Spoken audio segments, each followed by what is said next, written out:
Ilhan Omar stared directly into the glaring, unforgiving lenses of the national broadcast cameras, looking out beyond the immediate auditorium to the millions of hard-working Americans currently struggling under the crushing, suffocating weight of skyrocketing rent, stagnant wages, and relentless inflation, and effectively crowned herself as their singular, undisputed political savior.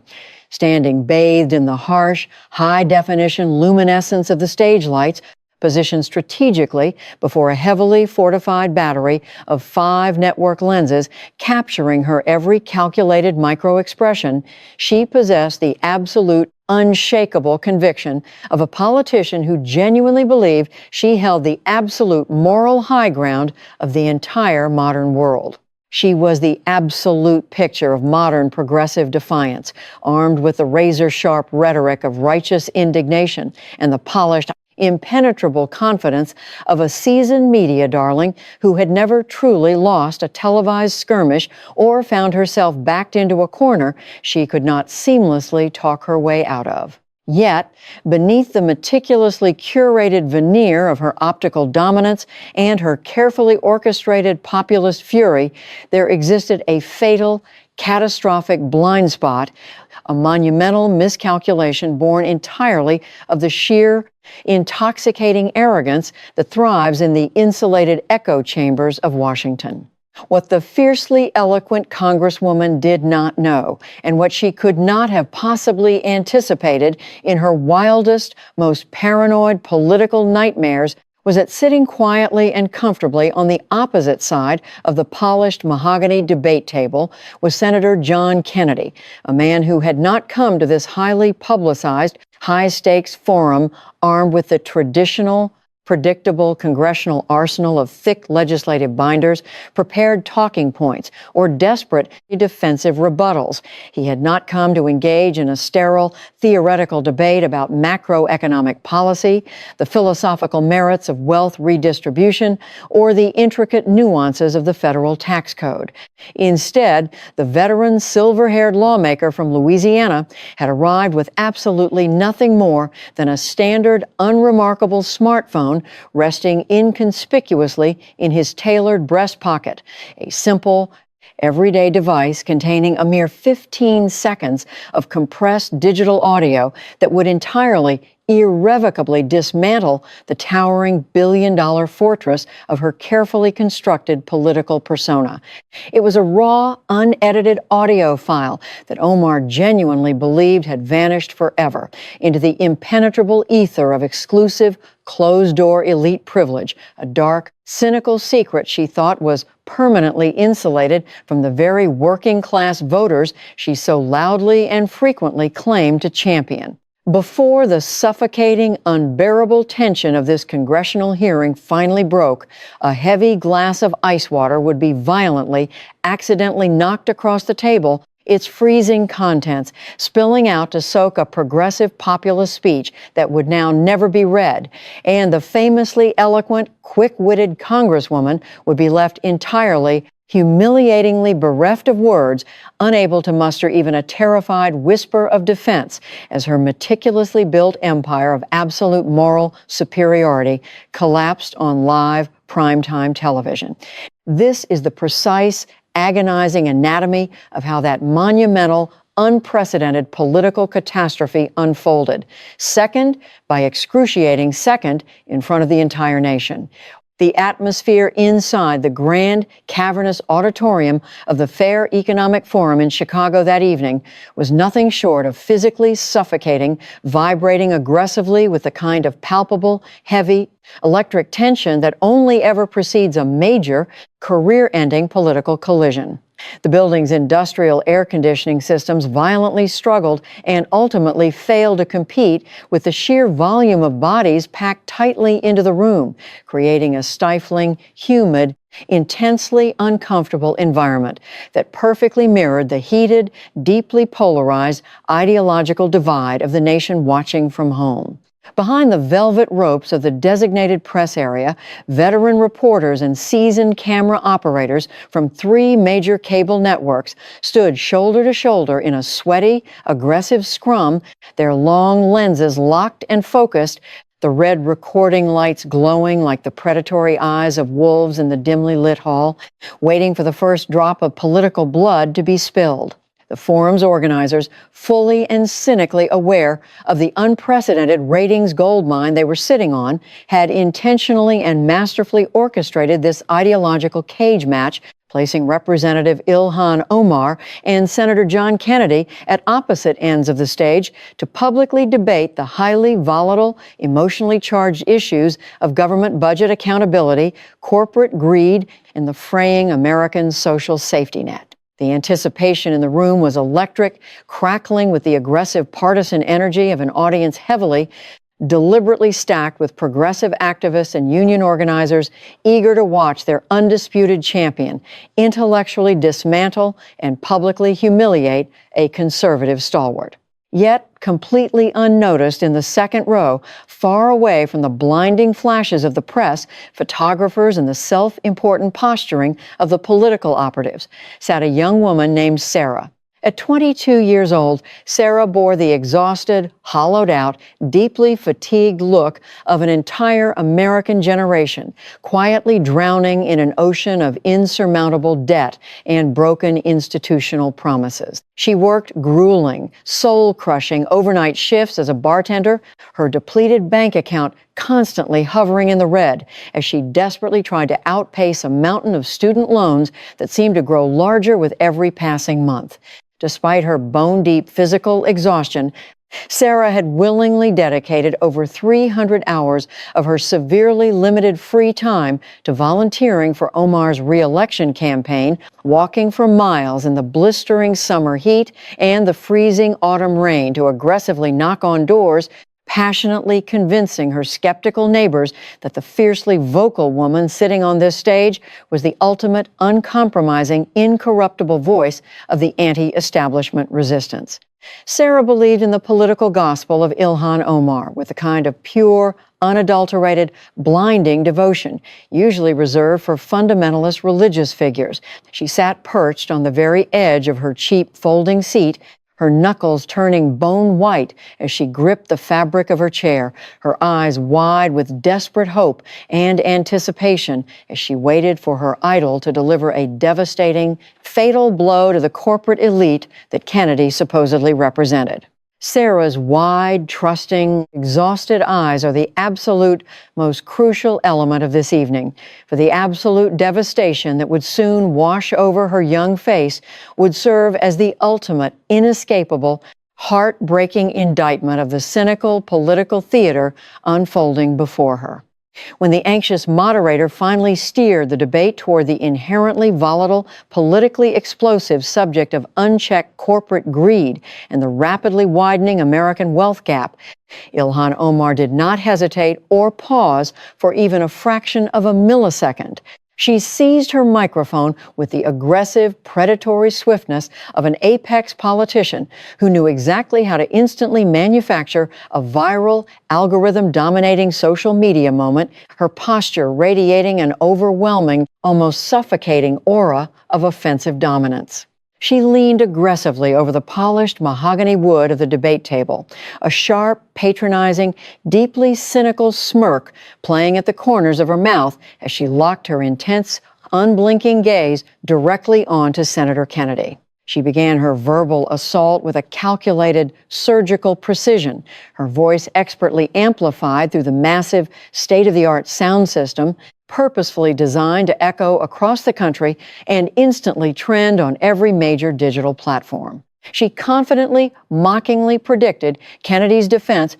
before he even had a chance to open his mouth, openly and brutally ridiculing his folksy, slow-paced Southern demeanor as a fraudulent, carefully constructed, deeply offensive facade designed specifically to shield the parasitic, blood-sucking greed of multinational corporations from the righteous anger of the working class.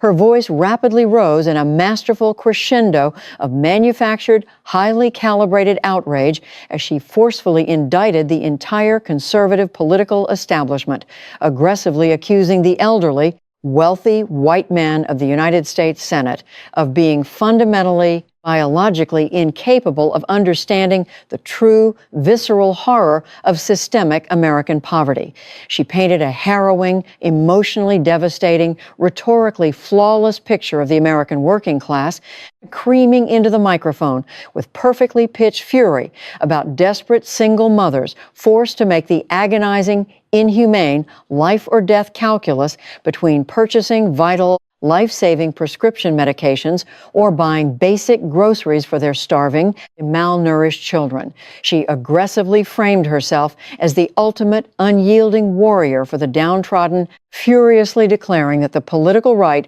was solely responsible for drafting draconian legislation that exclusively protected the ultra-wealthy, while callously tossing nothing but deceitful, empty, insulting promises to the desperate, struggling masses who built the country with their bare hands. The auditorium absolutely erupted. The progressive wing of the audience exploded into a deafening, thunderous roar of manic applause, a massive standing ovation of pure, sycophantic approval that literally shook the structural foundations of the building. Omar luxuriated in the intense adulation, raising her chin in a posture of total, unassailable, victorious triumph, completely and utterly convinced that she had just delivered the definitive, inescapable checkmate of the evening, perfectly executing the exact rhetorical script that had always, without fail, shielded her from any form of genuine accountability. But John Kennedy did not flinch.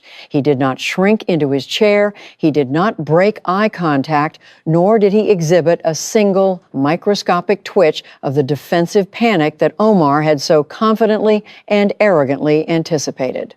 The 72-year-old senator from Louisiana remained as completely still, silent, and unbothered as an ancient oak tree weathering a brief, meaningless summer squall, allowing the massive tidal wave of partisan applause to wash entirely over him and slowly, awkwardly die out into an uncomfortable, heavily pregnant, expectant silence. He intimately understood a fundamental, immutable law of brutal political warfare that Omar's generation of internet-savvy, soundbite-addicted politicians constantly ignored. The person screaming the loudest, waving their arms, and demanding the most attention is rarely the person actually in control of the room. With agonizing, deliberate, almost torturous slowness, Kennedy adjusted his wire-rimmed glasses, exhaled a long, heavy, profoundly tired sigh that seemed to carry the accumulated weight of 1,000 meaningless,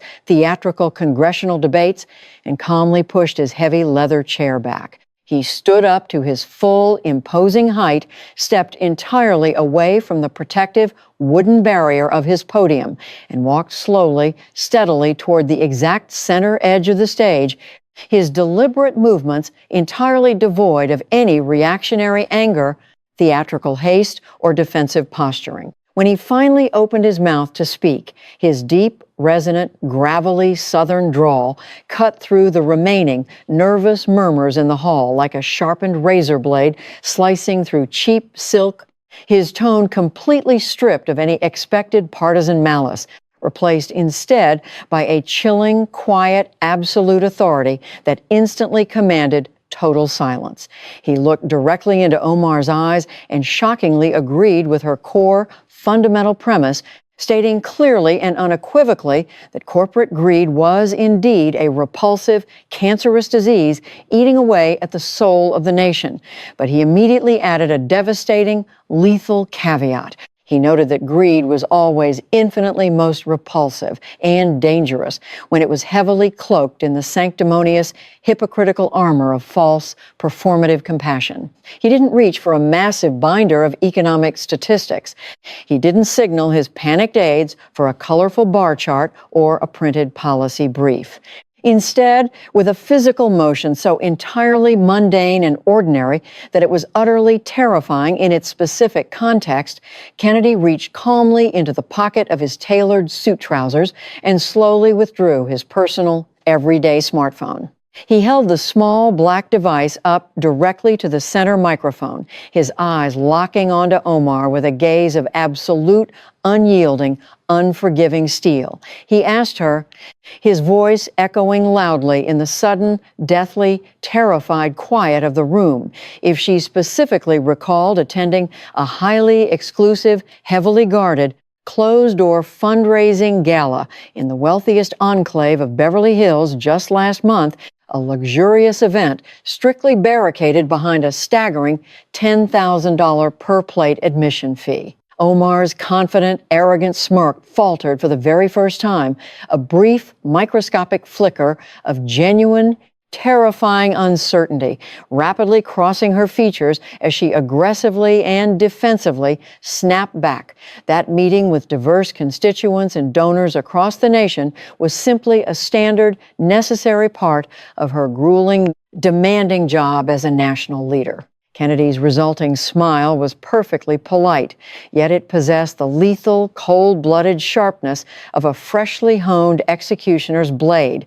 glinting in the morning sun. He calmly, almost gently informed her that someone at that elite, secretive gathering had inadvertently, but perfectly, recorded her true, unvarnished methodology of working for the American people. And he suggested, with devastating, terrifying politeness, that the exhausted working-class audience currently sitting in the room deserved the absolute right to finally hear the authentic, unfiltered voice of their so-called champion when she firmly believed the television cameras were safely switched off and the doors were locked to the public. Kennedy deliberately pressed play, holding the small speaker of the phone directly against the hypersensitive head of the microphone, instantly amplifying the illicit digital recording so that every single damning syllable hit the captive audience with the devastating, undeniable force of a physical, blunt force blow.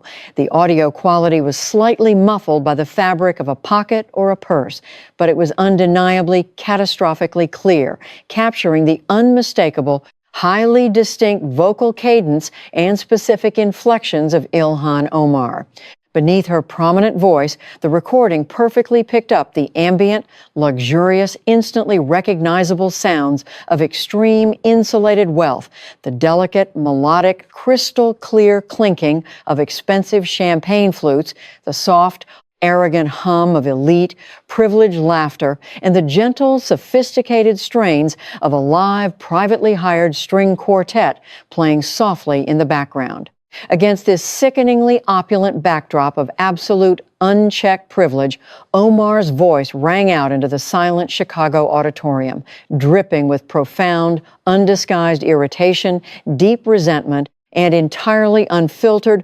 aristocratic contempt. The recording broadcast her explicitly, aggressively complaining to her wealthy, billionaire donors about the exhausting, unbearable burden of dealing with the poor, uneducated people in her own home district. She whined, her tone heavily laced with arrogant exhaustion and elite entitlement, about how the working-class voters were constantly, annoyingly overreacting to the devastating, life-ruining impacts of inflation. She explicitly and clearly referred to the very same desperate people who had knocked on doors in the freezing rain and skipped meals to fund her grassroots campaign as an annoying, relentlessly complaining, ungrateful mob, openly confessing to the room of laughing millionaires that her ultimate, genuine desire was to permanently escape the suffocating, depressing demands of her impoverished constituents, just so she could finally sit back and enjoy a glass of fine,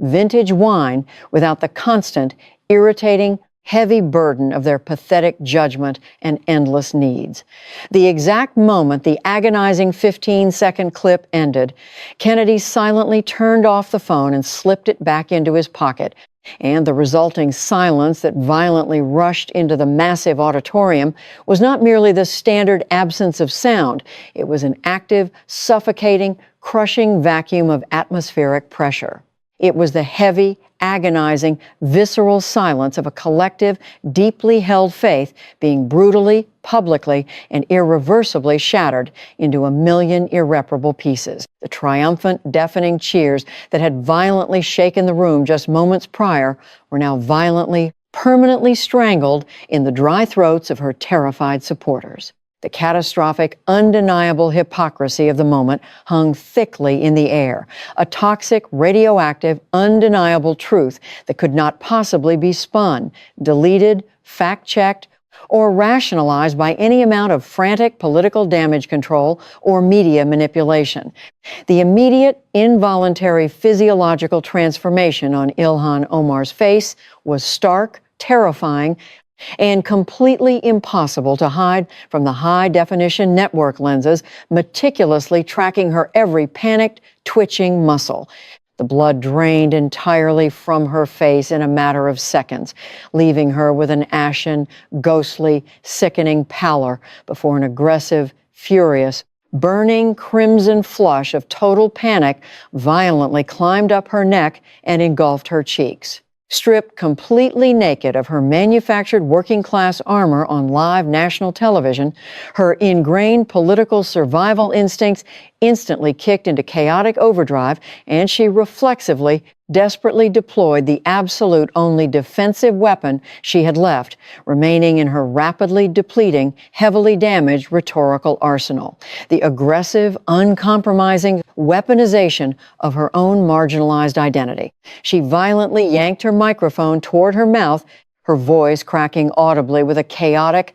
desperate mixture of genuine, deep-seated panic and loudly manufactured theatrical outrage. She frantically attempted to completely reframe the devastating narrative, desperately screaming into the hall that the audio recording was a cowardly, highly illegal, maliciously edited smear campaign, a heavily doctored, sophisticated right-wing conspiracy designed specifically to silence and destroy her. She leaned aggressively into the microphone, her eyes wild and darting, shouting at the top of her lungs that this entire humiliating spectacle was the entirely predictable, inherently racist tactic of a deeply entrenched white supremacist power structure absolutely terrified of a vocal, unapologetic, immigrant Muslim woman of color wielding genuine systemic political power. She shrieked, her voice echoing harshly, that the real issue wasn't the damning, explicit audio recording of her own words, but rather the undeniable fact that America was inherently, foundationally, systemically opposed to allowing marginalized women to ever speak the truth without being violently torn down. For years, this exact, highly calculated rhetorical maneuver, the immediate, aggressive pivot to absolute victimhood and identity politics, had been her impenetrable, magical shield, an incredibly effective incantation that immediately, without fail, forced her terrified critics into a groveling, defensive posture, absolutely petrified of being aggressively labeled bigots by the unforgiving progressive media apparatus. But on this specific night, under the harsh, uncompromising, brutally honest lights of the Chicago Forum, the old magic spell catastrophically, spectacularly failed to manifest. The massive audience did not rise to furiously defend her. There was absolutely no sympathetic outrage, no collective screaming, no defensive, protective shielding from the progressive crowd. The absolute, heavy, terrifying silence remained completely unbroken because the fatal, career-ending strike that would permanently sever Omar's connection to her loyal base did not actually come from the Republican side of the aisle. From the VIP seating area specifically reserved for prominent Democratic organizers and deeply influential community leaders, a black woman in her mid-40s abruptly and violently stood up, the loud, aggressive scrape of her chair against the hardwood floor echoing like a sharp gunshot through the dead silent hall. This woman was the fiercely respected, deeply feared president of the local Retail Workers Union, a lifelong, unapologetic, highly influential Democrat who had personally organized massive rallies, raised hundreds of thousands of dollars in funds, and publicly, vocally endorsed Omar in the last two highly contested election cycles. She absolutely did not need a microphone. The sheer, unadulterated fury, profound betrayal, and deep, agonizing heartbreak in her powerful voice possessed more than enough natural acoustic power to completely dominate the entire auditorium. She extended a trembling, fiercely accusatory finger directly at the stage, her voice cracking with the agonizing, unbearable pain of a profound, life-altering betrayal. She ordered Omar, in a commanding, booming tone that brokered absolutely no interruption or debate, to immediately and permanently stop using their shared skin color and marginalized history as a cowardly, pathetic human shield to deflect attention from her own disgusting, aristocratic corruption and undeniable elite privilege.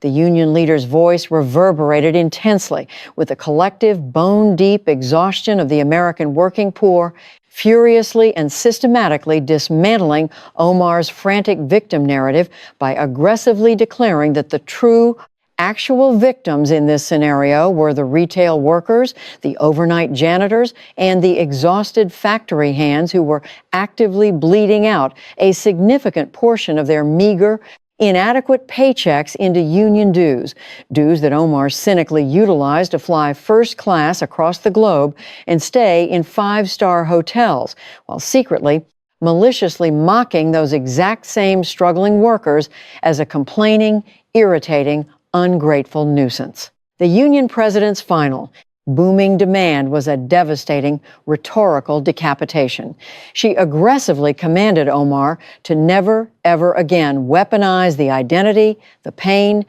and the genuine struggles of marginalized communities to protect her own disgusting, elitist, country club hypocrisy for even a single second longer. The resulting explosive reaction from the massive crowd was instantaneous and absolutely deafening, but it was definitively not a cheer of support or defense for the embattled Congresswoman. The room violently erupted in a furious, validating, incredibly loud roar of absolute solidarity for the union leader. The progressive base had actively, permanently, and furiously turned on their former idol.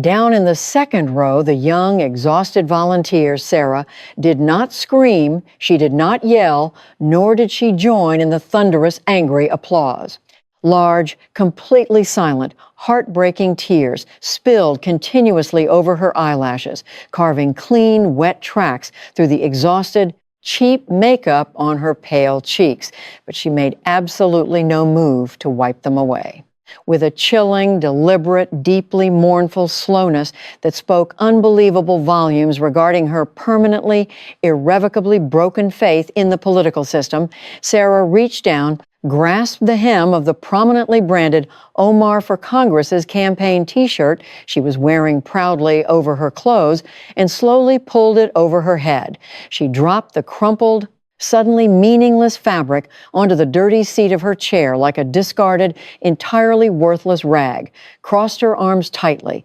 defensively over her chest, and stared at the stage with an expression of absolute, glacial, unyielding contempt. Standing entirely paralyzed on the debate stage, completely isolated and completely surrounded by the deafening, furious roar of her own Ilhan Omar experienced a total, catastrophic, highly visible systemic collapse of her entire political being. She looked frantically to her left, then desperately, wildly to her right, her eyes wide, terrified, and desperately searching for a single, solitary ally, a single sympathetic face to throw her a desperately needed political lifeline. But there was absolutely no one willing to step anywhere near the radioactive blast radius of her total implosion. Senator John Kennedy had not moved a single muscle during the union leader's devastating, highly effective tirade. He stood quietly, patiently, allowing the brutal,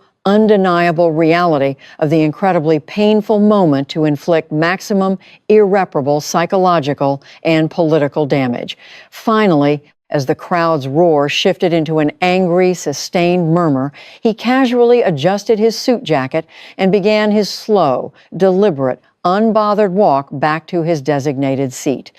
But right before he sat down, he paused, leaning casually and effortlessly toward his microphone to gracefully deliver the final, lethal, unforgettable blow to Omar's completely shattered political corpse. His voice was utterly, remarkably devoid of any malice, anger, or triumph, carrying only the gentle, slightly pitying, profoundly devastating tone of a wise grandfather patiently explaining a harsh, immutable truth of the world to a particularly petulant, spoiled child, which inherently made the emotional impact infinitely more devastating to endure. He noted, with a soft, incredibly cutting Southern charm that masked a lethal political instinct, that in his home state of Louisiana, they had an old, reliable, highly accurate saying regarding deeply unpleasant situations, exactly like this one. He stated that you can absolutely, positively drench a wild skunk in the most expensive, luxurious, imported French perfume in the entire world. But when the sun finally sets and the truth comes out, the undeniable, sickening stench of its true, inherent nature will always, inevitably, and loudly announce exactly what it actually is. He looked Omar dead in the eye, systematically stripping away her absolute final, lingering shred of public dignity, and stated with absolute, terrifying, unblinking clarity that she did not actually harbor any genuine ideological hatred for the wealthy corporate elite. He declared that her entire highly lucrative political crusade was absolutely nothing more than the bitter, deeply resentful, blinding fury of an incredibly arrogant woman who was profoundly enraged that she simply had not been born into their exclusive,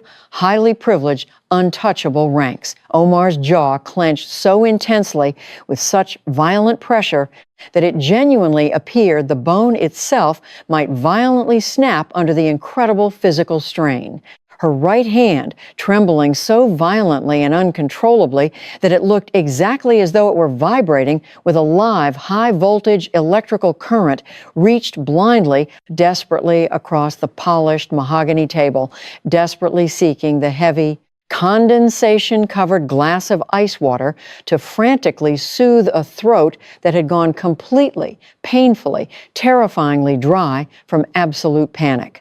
But her central nervous system had completely and utterly betrayed her. Her fine motor skills were entirely, thoroughly obliterated by the massive, overwhelming dump of adrenaline and the sheer, unadulterated, primal panic of her catastrophic public unmasking. As her trembling, shaking fingers haphazardly brushed against the cold, slippery condensation of the thick glass, she completely misjudged the spatial distance. Her hand swiped forcefully, violently against the side of the heavy tumbler. The sharp, violent, incredibly loud clink of the thick glass colliding aggressively with the hard wood was immediately, sickeningly followed by the heavy thud of it completely tipping over. The heavy glass rolled chaotically, unpredictably across the table, spilling a massive, uncontrolled, freezing wave of ice and water directly across the thick, neatly stapled stack of printed,